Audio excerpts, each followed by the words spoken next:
అందరు చూస్తుండగానే సిగ్గు లేకుండా సుధీర్ని ఎలా ముద్దు పెట్టుకుంటావు కావ్య అంటూ నిఖిల్ రీసెంట్ గా లైవ్ లో ఎమోషనల్ అవుతూ ఒక వీడియోని నిన్న తన సోషల్ మీడియాలో షేర్ చేశాడు. అయితే రీసెంట్ గా కావ్య సుధీర్ ఒక షోలో జంటగా డాన్స్ చేయడం జరిగింది. ఆ షోలో సుధీర్ కావ్య చాలా క్లోజ్ గా డాన్స్ చేస్తూ ఆ షోలో కావ్య అందరి ముందు సుధీర్ ని ముద్దు పెట్టేసుకుంది. అలాగే కావ్య తను తిన్న స్పూన్ తోనే సుధీర్ కి తినిపిస్తున్న ఒక వీడియో కూడా ఇప్పుడు సోషల్ మీడియాలో చాలా వైరల్ గా మారింది. షోలో చాలా మంది సుధీర్ కావ్యని ఎంకరేజ్ చేస్తూ క్లాప్స్ కొట్టారు. కానీ ఆ షో చూసిన నిఖిల్ కావ్య ఫ్యాన్స్ అంతా కావ్యని తిట్టడం మొదలు పెట్టారు.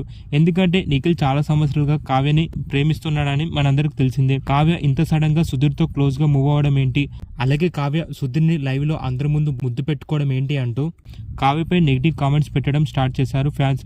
అయితే నిఖిల్ కూడా కావ్య సుధీర్ చేసిన పనికి రియాక్ట్ అవుతూ రీసెంట్ గా ఒక వీడియోని తన సోషల్ మీడియాలో షేర్ చేయడం జరిగింది. ఆ వీడియోలో నిఖిల్ చాలా కోపంగా కావ్యపై అరుస్తూ, నా జీవితంలో వేరే అమ్మాయిని నేను ఎప్పుడు ముట్టుకోలేదు, కనీసం పట్టుకోలేదు. ఎందుకంటే నిన్ను గత 8 సంవత్సరాలుగా ప్రేమిస్తున్నా కాబట్టి ఆ విషయం నీకు కూడా తెలుసు. నన్ను ఇంతలా మోసం చేస్తావని నేను అస్సలు ఊహించలేదు కావ్య. లైవ్ లో అందరి ముందు సిగ్గు లేకుండా సుధీర్ని ఎలా ముద్దు పెట్టుకుంటావు కావ్య, నేను గుర్తు రాలేనా కావ్య అంటూ నిఖిల్ కావ్యపై ఉన్న కోపంతో ఎమోషనల్ అవుతూ ఒక వీడియోని తన సోషల్ మీడియాలో షేర్ చేశాడు. ఇక నిఖిల్ షేర్ చేసిన ఆ వీడియోపై ఫ్యాన్స్ అంతా నిఖిల్కే సపోర్ట్ చేస్తూ కావ్యపై నెగిటివ్ కామెంట్స్ పెట్టడం స్టార్ట్ చేశారు. ప్రస్తుతం నిఖిల్ కావ్యపై ఉన్న కోపంతో తిడుతున్న ఒక వీడియో ఇప్పుడు సోషల్ మీడియాలో చాలా వైరల్ అయింది.